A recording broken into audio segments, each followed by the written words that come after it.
We called the show Mahalla because this is the name of the cultural, urban, political and social phenomenon that we are presenting here in Venice. It is a very beautiful word. It means neighborhood. So it speaks of a community, but also of a place in a city. And we believe that Mahalla is almost a claim towards this question, how we will live together. Because we think Mahalla could be an interesting alternative model to the anonymous global city. And under this consideration, Mahalla might even give an answer or a part of an answer to the question how we will live together.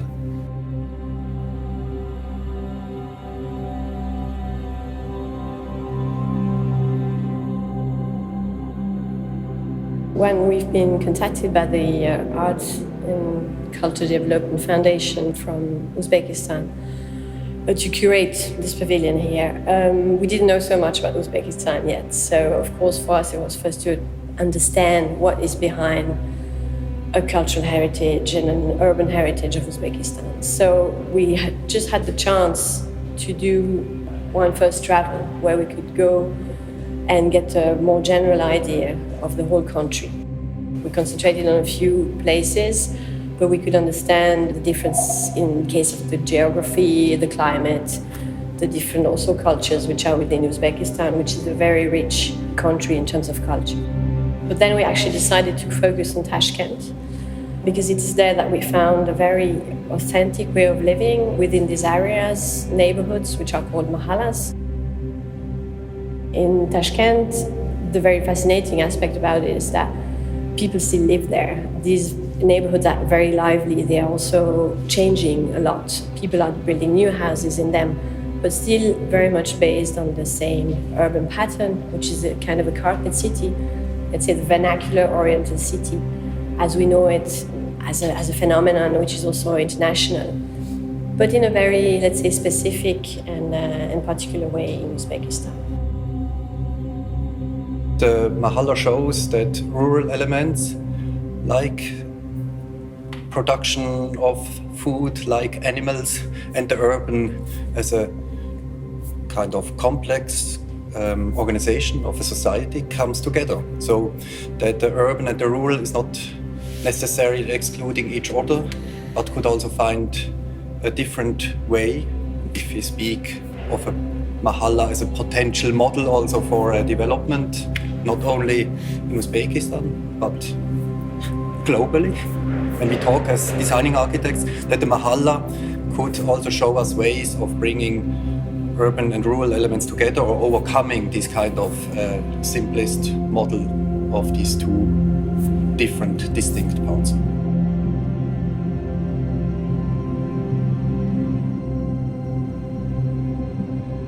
So it's about combining the two parts of our living condition on the planet. And to a certain extent in the Mahalla, you find a combination of these two opposite poles of contemporary life. Looking at the examples, looking at the actual buildings, the courtyard houses with their gardens, we find this specific condition of what we call urban-rural living. A community of people gathered around this central space, which is a garden, but in the center of the city. How we will live together. This question asks also a very fundamental question about architecture itself. What is the relation of the built building, of the built city, of the built settlement, and life? Life of human beings and of even nature and animals maybe, you know? How this relationship of architecture and of life will come together. There we have been always accompanied by the CCA Lab, which is a laboratory for young students of art and architecture who engage with Tashkent as a city, also as a cultural heritage again. And they have been really a key partner within the project because they went with us, of course, in terms of doll matching, but also explaining to us the different cultures within Uzbekistan. Most of them are also from different cultures themselves, and entering houses within these mahallas, translating, explaining traditions and ways of living. And this was really extremely rich as an experience. This group of people that shared the interest in understanding more precisely what the Mahalla nowadays is about, these young colleagues, becoming artists, other students who went to these families, into these houses, and spoke to the people and made interviews. And I think this is essential, because then somehow they could translate back and tell us about what they find, how it came about, that house looked like this, and how the family would use it, you know. This hospitality of people, very spontaneous, come in, elderly ladies, elderly men in a rainy Monday morning in Tashkent, and showing their houses, but also their life, being proud, showing us around. The collaboration and the exchange with people in Uzbekistan and in Tashkent was absolutely crucial to the project. We have been really fascinated by the way we have been welcomed by the people there. All the people let us enter their houses, which are very intimate.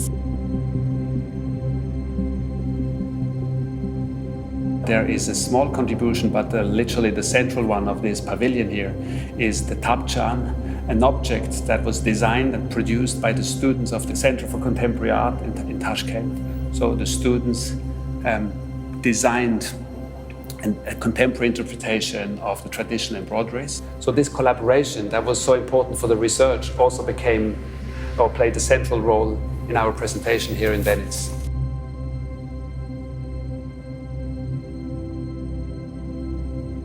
Well, the project started as a research project. And so we selected about 10 mahallas, which we surveyed very thoroughly with different means. The first problem we had is how to look at these neighborhoods, at these big vernacular neighborhoods in Tashkent. So it was a question about the method, and it ultimately was a question about the right people to do it with. We as curators and as architects, we did the research on the architecture, on the city. We drew plans. We surveyed 21 houses. We also redraw some cadastral plans and tried to gather as much information as we could on these buildings and areas. And our method, our research method, is the typological survey. This means we are studying and collecting information that is typically on plans and drawings. So we were looking at city maps, and then we used drones to produce images and orthogonal photography of whole parts of the city in order to understand the layout of the buildings. And then we will also use 3D scanners to get maximum amount of information on these buildings that we were surveying. Having all this material in 3D, so really like a lot of digital material, which we could use in many ways, we took the opportunity to do some images, but most of all to do an application for iPhone and Android, which allows you to literally walk through 6 different houses, which we chose from 6 different mahallas. It gives us somehow really the whole atmosphere, because you really have the opportunity to just discover space by space what's happening in these different rooms, and most of all also the atmosphere of the garden. Within the app is sound also embedded, which has been chosen by Carlos Casas, who is the artist who also worked on the sound in this pavilion. And so we are really into kind of a realm of the Mahalla atmosphere. So this was important to us also, really to try to engage with the ways now people would actually use this type of research and not stay only within a kind of a more analog way of documenting.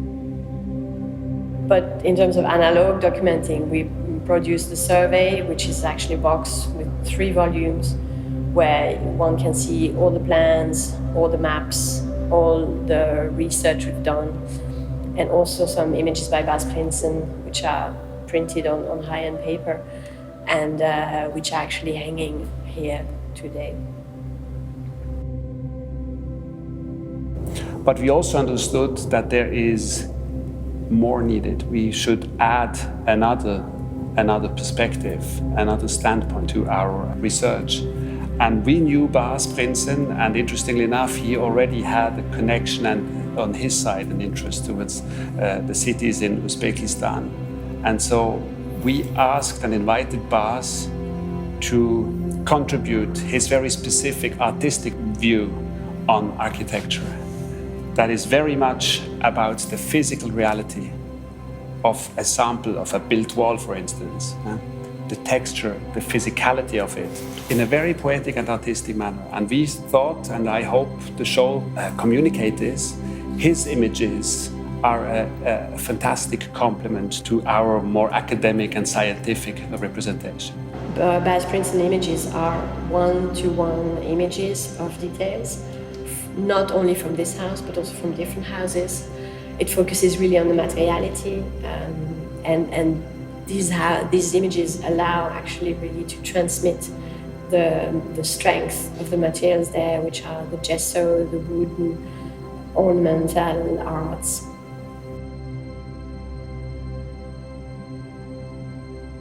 Carlos Casas, as a sound artist and a filmmaker, again has a totally different standpoint, a different perspective again. And it was all about the sound, the noise, the animation of the spaces, of the surfaces that we were describing and looking at and documenting with our scanners and drawings. He's been really recording the noises within these different houses. So people, but also noises of the gas going through these pipes, cats, animals, because there are actually quite often animals in these courtyards. He allows us to somehow feel one day within a house in the Mahalla. Bas Prinsen and Carlos Casas, they, through their art as photographers, as artists, as sound artists, they have the means and the sensitivity to document life. For us, it was very important to try to show a real-life experience of what we could engage with in Tashkent. This sensation of life, of everyday life in the Mahalla, turned out to be a very essential layer to our documentary. So we chose one of the houses, which is within one of the most historical areas of Tashkent, and we reconstructed it as a one-to-one wireframe architecture. It's a kind of open-ended, three-dimensional collage, because what we also absolutely not wanted is to have something somehow finished. We wanted to have installation which allows people also to imagine something within it, and not somehow come with too many answers, but maybe hints into what could be this kind of living together. We were traveling from Khiva to Bukhara to Tashkent to look at the mahallas, and we very quickly decided to use this idea of a one-to-one, so almost a one-to-one approach, so you could experience one of these spaces. Me as a photographer, I am, of course, photography normally is a reduction of reality, so things get smaller in the representation of the photograph. To do one-to-one is something I'm very interested in, so to almost copy elements that are in the houses, in contemporary houses, in historic houses, and to mix those two. So the installation in the end is this big representation of one house, and then we place the pictures, there are 12, in corresponding positions of where the house. So it starts with the first picture that is outside. It's a kind of a blank wall of straw and gypsum. And throughout the building, you will find details, aspects, small versions of what you could find in that particular room. So it is a recreation, but still you don't see the whole room, you only see a fragment. And this fragment will make you maybe imagine how the whole structure would be. In order to reach the idea to copy something, we developed this new method of printing. So the printing is done on a gesso-coated aluminum, which makes sure that you don't have the reflection, but also that it doesn't use chemicals. So it will maintain for 50, 60, 100 years without being changed. And I think this is important because we want to understand, or I want to understand also, that this photography is not only a kind of a quick representation, but it's something that can be kept, that can be studied again. Since it is one-to-one, you can understand it not only as a kind of a memory, but also as a tactile copy of a real space. The research that was developed for the Uzbekistan Pavilion in Venice was very much looking for the possibility of creating an actual architectural model of some of these houses in the Mahalla through sound. Sound was for us a very important element to actually connect and develop, establish a connection with the public, and in a properly one of the most strong ways to document and also to create a model of these mahallas, of this living, you know. The installation also used in this matter the latest technology in spatial sound capturing and also in spatial sound diffusion. So basically the whole pavilion in certain aspects becomes a total sound model of some of these houses.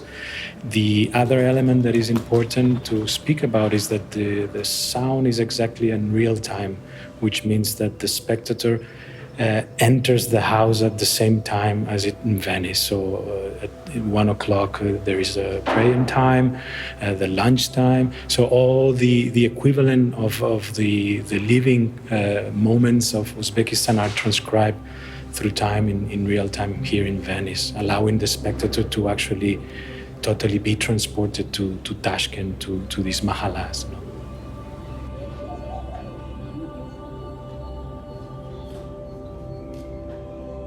Exhibiting architecture is really a difficult thing. No? How do you show architecture, or how do you show exhibition that discusses architecture? Our exhibition is not a discourse, it's not a theory, but it's a physical model. It is reduced to its geometry, it's reduced to its surface, but it's a real building within a real architecture. It's within this architecture of Sansovino. So this is also important. We are here in Venice. We bring the Mahalla, this issue, from Uzbekistan to Venice. I think this is important that we create here a concrete space. It's not a black box. I think this process of developing and understanding what we actually do was very, very, very important. What we like is, yes, it is a translation. It is, to a certain extent, also a reduction. The house in which we're standing right now is maybe more a model. It speaks about the type, so the essence, the structure of a typical building in a mahalla. It speaks about the idea, and still you can physically and spatially experience it. That's what we try to achieve. So on the one hand, it's very immediate, it's very physical, as I said, but it's also intellectual. And we also like that in a way it's open-ended, it's unfinished. So we were always hoping that our installation is expressing a sense of openness, of also maybe transformation and dynamics. And we were saying it's a bit like a mental construction site. Everybody's invited to contribute and to become part of this ongoing process and the debate on what Mahalla actually is and where it will go in the future. this collision of these three models, the photography, the sound, and also the wireframe that represents the wireframe of these houses, was for us a very important, in a way, composition. We had to really find the perfect balance between these three elements. I think that in terms of the collection of data, for us, the only way to do that was to really provide a proper archive of how this living happens in order to gather this sound ecology of the region for future generations to be able to witness or to know how the living conditions of this time were happening, and also trying to understand how this idea of the crossing between the rural environment and the urban environment was happening in places like Tashkent today, and how these two modes of living can coexist, can live together.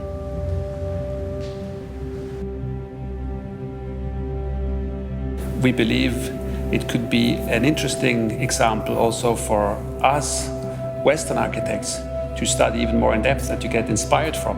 Maybe we can learn something from it.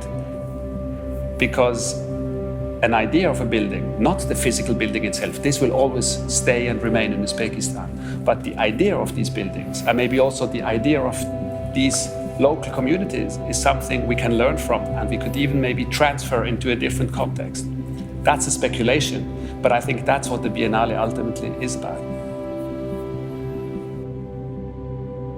So entering this world stands at the beginning of this exhibition project, discovering a world which is not exceptional. No, it's in architectonical terms, it's not an exceptional building like a museum or an infrastructure building, but it's somehow in Uzbekistan the normal case. And we are very much interested in the normal case because the normal case defines how a society, how a community works, how a community organizes itself.